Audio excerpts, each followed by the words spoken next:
Assalamualaikum warahmatullahi wabarakatuh. Salam sejahtera dan sukses selalu buat kita semua. Semoga kita selalu dalam lindungan Tuhan Yang Maha Esa. Amin. Hai sobat anak novel. Jumpa lagi dengan kita di novel Sang Pewaris Konsorsium. Tapi seperti biasa, sebelum lanjut, mohon bantuannya untuk like, komen, dan sharing videonya. Serta subscribe bagi yang belum, biar channelnya makin berkembang. Oke Markiton, mari kita tonton. Bab 93, berhenti berteriak pada satu sama lain. Kata suara yang lemah. Ketika anggota keluarga Sanjaya mendengar suara itu, mereka langsung berhenti berteriak pada satu sama lain dan menoleh ke arah sumber suara itu. Kakek, teriak Liam, Farel, dan anggota keluarga Sanjaya lainnya bersamaan. Beberapa detik kemudian, seorang pria tua bisa terlihat menuruni anak tangga villa itu. Dia ditemani oleh seorang pria yang tampaknya berumur awal 70-an. Semua orang yang hadir mengenal pria itu. Dia adalah pelayan dan asisten kakeknya yang paling dipercaya. Farel bergegas menyiapkan sofa untuk diduduki kakeknya. Ketika kakeknya duduk dengan nyaman, pelayan itu mengosongkan botol air ke gelas, lalu menyerahkannya untuk diminum. Kakeknya menghabiskan isi gelas itu. Sebelum meletakkan gelas itu di atas meja, aku mendengar situasi genting yang sedang dihadapi korporasi Sanjaya, kata kakek mereka, Evan.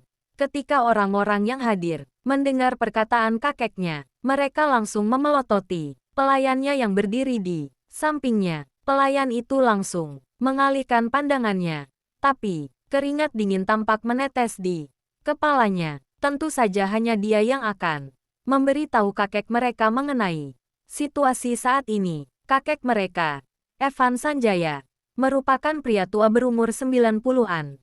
Awal, dia sudah melewati masa jayanya dan kondisi kesehatannya tidak baik. Demi kesehatannya, semua anggota keluarga Sanjaya memutuskan untuk tidak memberitahu situasi perusahaan saat ini padanya. Mereka takut bahwa dia tidak akan bisa menangani keterkejutannya setelah mendengar berita itu dan makin memperburuk kesehatannya. Walaupun dari luar tampaknya seolah seluruh kesuksesan korporasi Sanjaya dibangun oleh Liam Sanjaya dan Tresna Kastara, itu jauh dari kenyataannya. Dengan banyaknya perusahaan terkemuka di kota itu, bagaimana bisa sebuah perusahaan baru tiba-tiba menjadi terkenal dan menjadi perusahaan terkemuka dengan mudah? Sebenarnya, alasan kenapa korporasi Sanjaya dibiarkan oleh para perusahaan terkemuka dan diperbolehkan untuk berkembang sejauh ini di kota ini adalah karena Evan Sanjaya. Para perusahaan terkemuka itu tahu bahwa Evan Sanjaya memiliki koneksi dengan grup Kastara yang merupakan grup konglomerat kelas atas di kota itu. Karena itu, banyak dari mereka yang membiarkan korporasi Sanjaya. Namun, tampaknya grup Ganendra tidak mengetahui koneksi Evan Sanjaya dengan grup Kastara atau mereka tidak peduli pada grup Kastara sama sekali. Itu adalah alasan lainnya kenapa keluarga Sanjaya merasa cemas. Grup bisnis apapun di kota itu tentu mengetahui tentang grup Kastara. Jadi, kenyataan bahwa mereka sedang diserang dan ditelkan seperti itu, bahkan dengan kenyataan itu adalah sesuatu yang mengejutkan. Itu menunjukkan bahwa grup Ganendra tidak berpikir untuk mundur sama sekali dan mereka tidak takut pada pembalasan grup Kastara. Aku tahu apa yang kamu pikirkan, kata Evan ketika dia melihat Liam dan Farel mengerutkan alis mereka. Walaupun begitu, tidakkah kamu meremehkan aku? Tanya Evan dan nada bicaranya terdengar sedikit jengkel. Tentu saja tidak, kakek. Tapi kakek seharusnya tidak terlibat dengan hal seperti ini. Kami tidak bisa terus bergantung pada kakek setiap kita terlibat masalah, jawab Farel. Iya, kakek. Farel benar. Tidak seharusnya begitu. Jika kita terus melakukan itu, kita tidak akan bisa menangani masalah tanpa bantuanmu, kata Liam. Ditambah, semua orang tahu bahwa grup Kastara mendukung kami hanya karenamu. Ketika kakek sudah tidak ada, kakek tidak akan bisa melindungi korporasi Sanjaya, tambah Liam. Evan menghela nafas ketika dia mendengar jawaban cucu-cucunya. Mereka benar. Alasan kenapa korporasi Sanjaya bisa tumbuh sejauh ini adalah karena koneksinya dengan Janu Kastara dari grup Kastara. Bahkan sekarang pun, dia tidak yakin apakah grup Kastara akan setuju untuk melawan grup Ganendra demi mereka. Lagi pula, walaupun grup Kastara berada di atas grup Ganendra dalam hal kekuatan, mereka tidak jauh lebih tinggi dari grup Ganendra. Akan berlebihan jika mereka meminta grup Kastara untuk menangani grup Ganendra demi mereka. Jika grup Kastara melakukannya, itu akan membuat mereka lemah dan di saat yang sama mengancam posisi mereka di antara grup bisnis lainnya di kota itu. Walaupun begitu, dia tetap harus mencobanya. Tidak mungkin dia diam saja sementara kerja keras anaknya di ambang kehancuran. Serahkan ponselku, kata Evan. Pelayannya langsung merogoh sakunya dan menyerahkan ponselnya padanya. Semua orang yang hadir, termasuk Puspa, tahu apa yang akan dia lakukan ketika dia meminta ponselnya dan mereka menjadi berharap. Evan mengetik nomor telepon di ponselnya dan meneleponnya. Ponsel itu berdering selama beberapa saat, tapi tidak ada yang menjawab. Ketika semua orang berpikir bahwa telepon itu tidak akan tersambung, telepon itu akhirnya dijawab. Halo, Tuan Janu, ini aku, Evan, Sanjaya, kata Evan dengan semangat ketika telepon itu tersambung.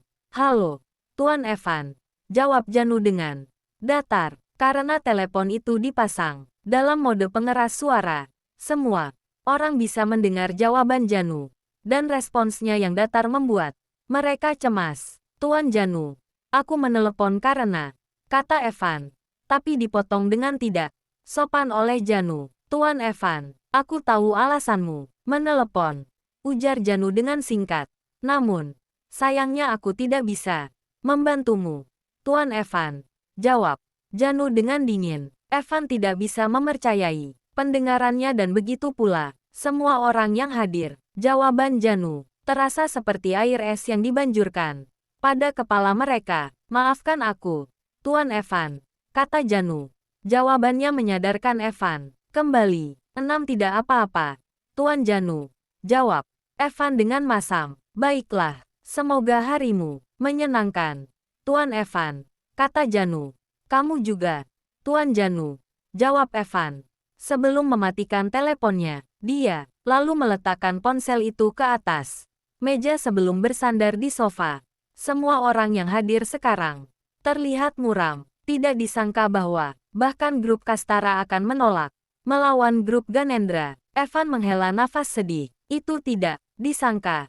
Tapi tampaknya itu adalah akhir dari korporasi Sanjaya. Bab 94, Dragon Lord's Imperial Residence. 2 jam yang lalu, Dava memasuki ruang kerjanya dan menyalakan laptopnya. Dia memeriksa kotak masuknya dan melihat bahwa Bram sudah mengirimkan surel padanya mengenai laporan mendalam mengenai grup Ganendra. Merasa puas, dia membuka dokumen itu dan membacanya. Dava sedikit terkejut membaca ringkasan dari grup bisnis itu. Dari ringkasannya, dapat dikatakan bahwa grup Ganendra berada sedikit di atas rata-rata di kota tempat kantor pusat mereka berada. Sekarang makin penasaran. Dava terus membaca ringkasan itu. Seraya Dava membaca informasi mengenai grup Ganendra. Segudang emosi tampak di wajahnya. Ketika dia selesai membaca ringkasannya, ekspresi penasarannya sekarang berubah datar. Tentu saja grup Ganendra bisa menekan korporasi Sanjaya karena grup Ganendra merupakan anak perusahaan dari grup Dream Investment. Dokumen yang dikirimkan Bram padanya berisikan semua kejadian besar dan kecil yang terlibat dengan grup Ganendra sejak pembentukan perusahaan itu. Karena itu butuh waktu 2 jam baginya untuk selesai membaca dokumen itu. Dokumen itu pun menyebutkan alasan kenapa grup Ganendra menyerang perusahaan milik ayah Puspa. Itu karena Puspa telah memukul anak dari Rafael Ganendra, pendiri dari grup Ganendra. Setelah dia mencoba melakukan penyerangan seksual padanya, Dava terkekeh dalam hatinya setelah Membaca penyebab dari konflik itu adalah sesuatu yang akan dilakukan oleh Puspa. Lagi pula, niat baiknya pun disalahpahami olehnya, dan sebagai balasannya, dia menerima 2 tamparan. Walaupun sudah lama sejak kejadian itu berlalu, Dava terus mengingat hal itu. Dava, di sisi lain, benar-benar mendukung keputusan Puspa untuk menghajar anak Rafael. Jelas sekali bahwa bukan dia yang salah dan itu adalah kesalahan anak Rafael. Ditambah, ini bukan pertama kalinya sesuatu seperti itu terjadi. Ada banyak kejadian serupa yang melibatkan Rafael Ganendra dan anaknya, Hari Ganendra. Dava kesal dan jijik pada ayah anak Ganendra itu. Mereka telah memanfaatkan latar belakang mereka untuk memaksa banyak wanita tidak bersalah melakukan perintah mereka, dan orang-orang yang menolak akan dihancurkan sepenuhnya. Dia juga merasa jijik pada grup Dream Investment. Bahkan setelah perselisihannya dengan Alan Purnama di perkumpulan bisnis kemarin, dia masih sedikit berharap padanya dan menorehkan perilaku tidak sopan Alan kepadanya. Sekarang, tampaknya dia telah membuat asumsi yang salah, karena grup Ganendra adalah anak perusahaan dari grup investasi mereka. Dia berharap mereka memperhatikan pemimpin grup itu, karena pemimpin dari anak perusahaan itu menggunakan kekuasaannya semena-mena dan melakukan tindakan hina. Maka grup Dream Investment seharusnya menegurnya atau menyingkirkannya dari posisinya sebagai pemimpin. Kenyataan bahwa dia masih menjadi pemimpin mereka menunjukkan pengelolaan yang buruk dari grup Dream Investment. Dava menghela nafas. Walaupun dia tidak ingin terlibat dalam masalah ini, dia tidak bisa diam saja dan membiarkan Rafael Ganendra melakukan apa yang dia inginkan. Dia harus menyelesaikan masalah ini sendiri. Menghela nafas sekali lagi, dia mengeluarkan ponselnya dan menelepon seseorang. Greenfield Residence. Saat ini, semua raut wajah para anggota keluarga Sanjaya tampak sedih. Tampaknya mereka sedang menyaksikan kehancuran keluarga mereka. Tampaknya itu tidak bisa dihindari lagi bahwa keluarga Sanjaya akan hancur. Lagi pula, bahkan grup Kastara yang biasanya membantu mereka menangani masalah-masalah kecil menolak untuk membantu mereka kali ini. Evan Sanjaya pun terlihat tidak berdaya. Dia berpikir panjang dan keras, tapi tidak ada lagi seseorang yang bisa dimintai bantuan olehnya. Pada saat genting seperti itu, ponsel Liam berdering. Semua orang langsung menoleh pada Liam. Setiap orang telah mencoba menelepon teman-teman dan siapa pun yang bisa dimintai bantuan sebelumnya. Tapi usaha mereka sia-sia dan jawaban yang mereka terima hanyalah penolakan. Liam memeriksa nama penelepon di ponselnya dan ekspresi penuh harapan muncul di wajahnya. Telepon itu datang dari Tresna Kastara, salah satu pendiri dari korporasi Sanjaya dan teman dekatnya. Tresna, salah satu pendiri korporasi Sanjaya, tentunya merasa khawatir mengenai situasi saat ini.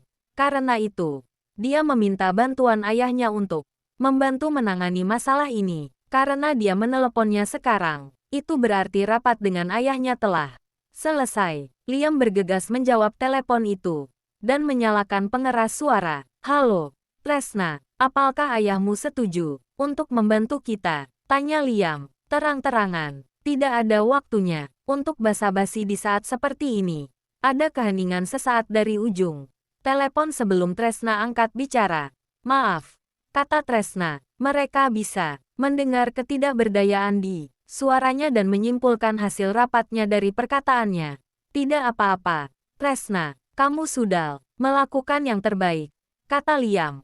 Walaupun dia sudah berkaca-kaca, Tresna tidak menjawab dan sedetik kemudian dia mematikan teleponnya. Liam terjatuh ke lantai putus asa, menatap dinding dengan tatapan kosong. Harapan terakhir mereka telah hancur beberapa detik yang lalu.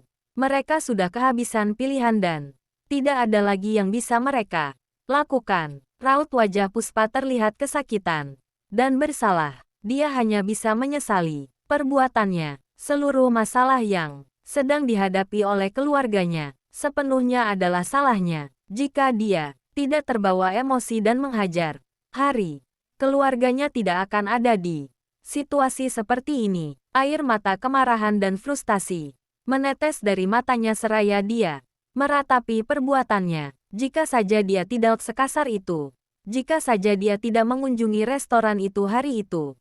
Jika saja, pada akhirnya, semua itu hanyalah harapan. Nasi sudah menjadi bubur. Tidak mungkin dia bisa memutarbalikkan waktu. Evan menyadari cicit perempuannya, berdiri dengan muram di pojokan ruangan sambil menangis terseduh. Seduh dengan pelan. Hatinya benar-benar tersayat saat itu dan dia tidak tahan untuk tidak berteriak. Puspa, berhenti menangis. Ini bukan salahmu. Tegur Evan dengan lemah. Puspa buru-buru mengelap air mata di wajahnya. Tapi semua orang telah melihatnya menangis. Itu benar. Puspa, jangan menangis. Tidak ada yang menyalahkanmu karena hal ini, kata Julia. Jika ada yang bisa disalahkan, maka orang itu adalah Hari. Tambah Julia dengan marah. Puspa tidak mengatakan apa-apa. Bahkan jika mereka tidak menyalahkannya, dia masih berpikir bahwa dia adalah penyebab konflik di antara kedua perusahaan itu. Ketika semua orang masih memikirkan apa yang harus mereka lakukan, ponsel Liam berdering lagi. Dia menjawab telepon itu tanpa memeriksa nama peneleponnya. Namun, apa yang dikatakan penelepon itu membuatnya tersentak. Bab 95. Anggota keluarga yang hadir menoleh pada Liam keheranan. Mereka tidak menyangka Liam yang terlihat tidak berdaya tadi tiba-tiba bangkit berdiri. Dengan semangat, Liam melihat ke sekitar ruangan.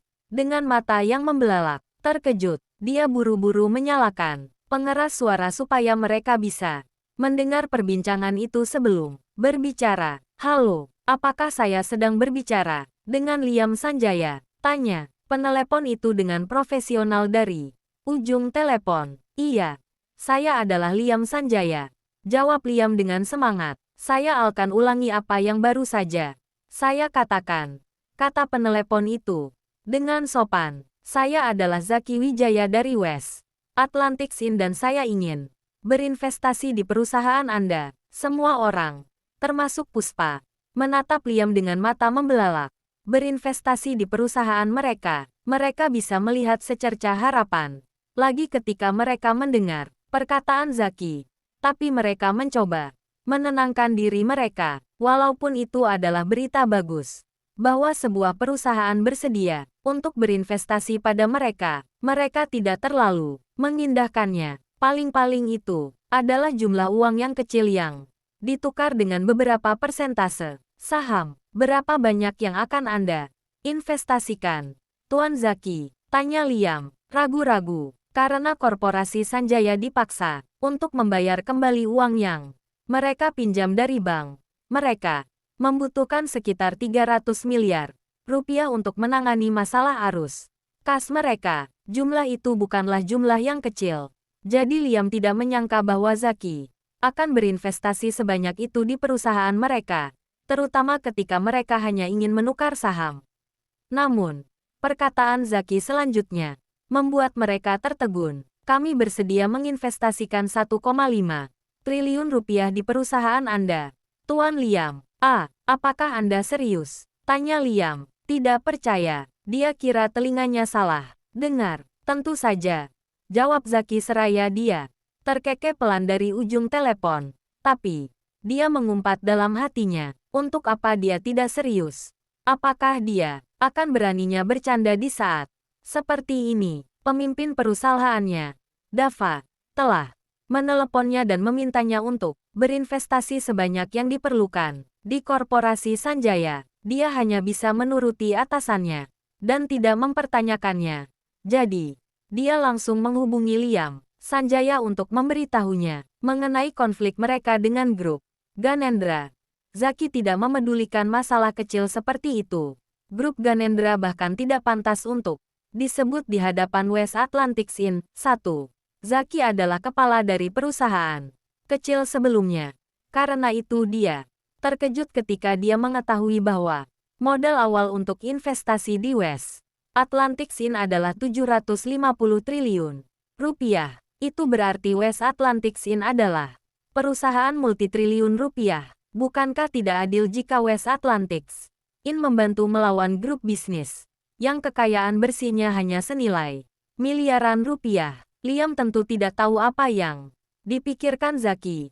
Karena itu dia sangat skeptis mengenai niatan Zaki. Dia takut kalau Zaki menghubungi mereka hanya supaya dia bisa mendapatkan 50% saham mereka dan menjadi pemegang saham terbesar di Korporasi Sanjaya. Lalu, West Atlantic Intel tidak menginginkan saham perusahaanmu sedikit pun, Tuan Liam, kata Zaki, menyingkirkan keraguan di hatinya. Anda tidak menginginkan saham? Tanya Liam tidak percaya. Itu terlalu mengejutkan. Bukan hanya menginvestasikan jumlah uang yang sangat banyak di perusahaan mereka, dia juga tidak bersedia untuk menerima saham mereka. Tampilan mendominasi macam apa ini? Bahkan perusahaan terkemuka di kota itu tidak akan bisa mengeluarkan 1,5 triliun rupiah semudah itu tanpa mempengaruhi mereka sendiri. Terima kasih banyak, Tuan Zaki, seru Liam dengan gembira. Dia hampir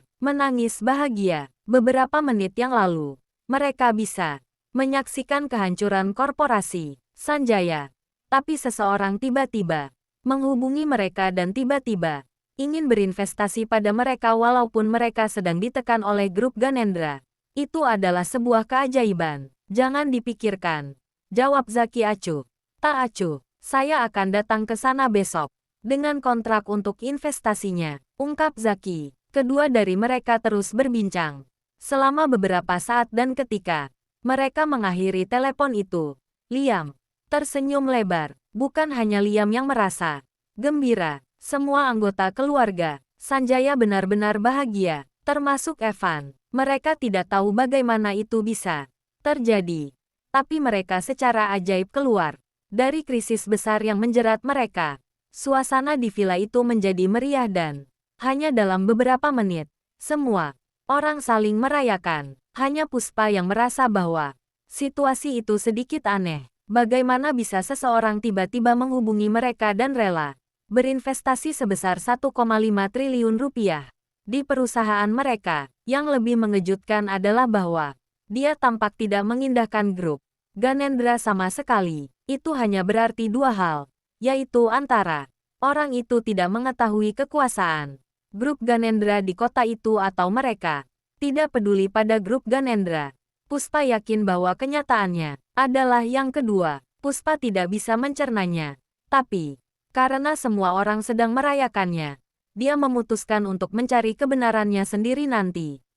Dia merasa bahwa masalah ini tidak sesederhana kelihatannya dan ada sesuatu yang lebih dalam dibandingkan apa yang terlihat. Bab 96. Sementara itu, ketika anggota keluarga Sanjaya sedang merayakan keajaiban yang terjadi pada mereka, Dava sedang bersantai di kursi di samping kolam renang dalam ruangannya dengan segelas anggur. 5 BONUS. Dia telah melakukan apa yang bisa dia lakukan untuk menyelamatkan perusahaan ayah Puspa. Dengan investasi dari perusahaannya, mereka seharusnya bisa keluar dari krisis ini.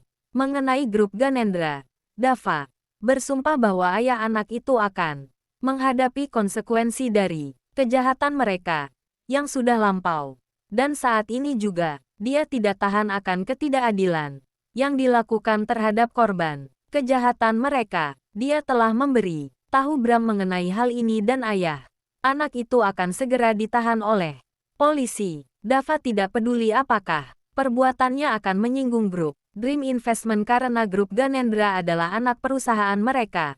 Pengaruh yang dimiliki oleh sebuah konsorsium sangat mengerikan dan tidak sembarang orang bisa menghadapinya. Dava berdiri dan melepaskan jubah mandinya saat itu, menunjukkan tubuhnya yang sangat terbentuk. Dia hanya mengenakan celana renang. Dia lalu memasuki kolam renang itu. Kolam itu dirawat setiap hari sehingga airnya sangat jernih sampai dia bisa melihat pantulannya di air. Kolam renang dalam ruangan itu juga memiliki kaca sebagai lapisan tambahan keamanan dan kemewahan. Jadi dia bisa melihat langit dengan jelas tanpa harus menyakiti matanya karena cahaya matahari. Seperti yang diduga dari apartemen yang bernilai lebih dari 10,5 triliun rupiah. Tentu saja, Dava masih tidak sadar bahwa Ella telah mengembalikan uangnya pada Bram. Jadi dia tidak membayar uang sepeser pun untuk membeli apartemen itu. Kurang dari 2 bulan yang lalu, dia bukan apa-apa selain orang miskin dan mengenaskan yang mencoba untuk mendapatkan uang dari berbagai pekerjaan paruh waktu supaya dia bisa menyenangi pacarnya. Sekarang, dia bisa menentukan nasib dari grup bisnis multimiliar rupiah seperti grup Ganendra hanya dengan sekali telepon. Perubahan kekuatan seperti itu memang mengerikan. Dava tetap di kolam renang itu dan berendam selama beberapa menit lagi. Sebelum ponselnya berdering, dia memeriksa nama peneleponnya dan mendapati bahwa itu adalah Zaki. Dia meraih ponselnya dan menjawab telepon itu. "Halo, Tuan Halim," sapa Zaki dengan penuh hormat. "Halo, Zaki," jawab Dava.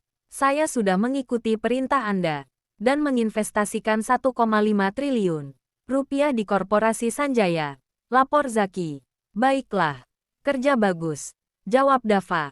Acuh tak acuh, kedua orang itu berbincang selama beberapa detik lagi dan setelah Zaki selesai melaporkan pekerjaannya, Dava menematikan telepon itu. Walaupun 1,5 triliun rupiah merupakan jumlah uang yang sangat besar, Dava tidak terlalu memikirkannya. Lagi pula, korporasi Sanjaya adalah perusahaan yang sangat kompeten. Dia yakin dia akan menghasilkan banyak keuntungan dari investasinya sekarang, terutama ketika dia harus menghasilkan keuntungan 5 kali lipat dari modal awalnya. Jumlah sekecil apapun akan sangat menguntungkan. Dava lalu bangkit berdiri dan keluar dari kolam. Alasan kedatangannya ke Dragon Estate adalah untuk mengunjungi perusahaan di bawah konsorsium Halim dan melihat kinerja mereka. Menangani masalah Puspa hanyalah keputusan yang spontan. Dia mandi dan mengeringkan dirinya, lalu berpakaian dengan rapi sebelum menuruni lift menuju garasi pribadinya. Di sana, dia menaiki mobil Bugatti-nya dan melaju pergi Green Spring Residence. Sementara semua orang masih merayakan keajaiban mereka, Puspa mengambil kesempatan itu untuk kabur dan pergi ke kamarnya. Dia tidak percaya bahwa sebuah perusahaan rela berinvestasi sebanyak itu di perusahaan ayahnya dan di saat yang sama tidak meminta saham mereka sedikit pun. Itu adalah tawaran yang terlalu bagus. Sangat bagus sampai rasanya tidak nyata. Karena itu dia memutuskan untuk menyelidikinya. Dia menyalakan laptopnya dan mulai menjelajahi internet untuk mencari berita apapun mengenai West Atlantic Scene. Anehnya, selain dari ringkasan umum mengenai perusahaan investasi itu, tidak ada lagi informasi lain mengenai perusahaan itu di internet. Raut wajah Puspa terlihat tidak percaya ketika dia membaca ringkasan umum mengenai perusahaan itu. Kekayaan bersih perusahaan itu tidak tercatat dan itu adalah perusahaan yang masih sangat baru dengan jumlah karyawan yang lebih sedikit dari 1.000 orang. Bagaimana bisa mereka berinvestasi sebesar 1,5 triliun rupiah di perusahaan mereka? Puspa tertegun, tapi dia terus mencari informasi lainnya mengenai perusahaan itu. Dia yakin bahwa keluarganya dalam bahaya karenanya, dan dia tidak ingin membebani keluarganya dengan masalah sulit lainnya. Karena itu, dia menyelidiki perusahaan investasi itu dengan menyeluruh. Setelah menyelidikinya dengan cermat selama 40 menit, dia tidak mendapatkan apapun. Dia baru hendak menyerah ketika sebuah nama di layar laptopnya menarik perhatiannya. Itu adalah nama seseorang yang memiliki hubungan yang rumit dengannya, Dava Halim. Dia menggeleng kepalanya dan bergidik pelan. Tidak mungkin dua orang itu adalah orang yang sama. Tapi, kepalanya terus mengatakan sebaliknya. Dia membaca rinciannya dengan teliti. Dan semuanya berhasil dicocokkan dengan sempurna. Nama, umur, bahkan rincian mengenai pemilik itu. Semuanya menunjuk pada Dava Halim yang dia kenali. Puspa tampak seperti baru saja ditabrak oleh sebuah truk. Pantas saja West Atlantic Scene bersedia untuk berinvestasi sebanyak itu di perusahaan mereka. Jika pemiliknya benar-benar Dava, semua hal menjadi masuk akal. Puspa, sebaliknya, tidak mau mempercayainya kecuali dia mendengarnya langsung dari Dava. Jadi, dengan tangan yang gemetar, dia mengeluarkan ponselnya dan menelepon nomor Dava. Wah, sampai heran dan bingung si Puspa Sanjaya. Siapa ya pemilik perusahaan yang menolong Fran berinvestasi di perusahaan keluarga sebanyak 1,5 triliun? Buat sobat anak novel jangan lupa nonton terus video berikutnya. Terima kasih dan sampai jumpa.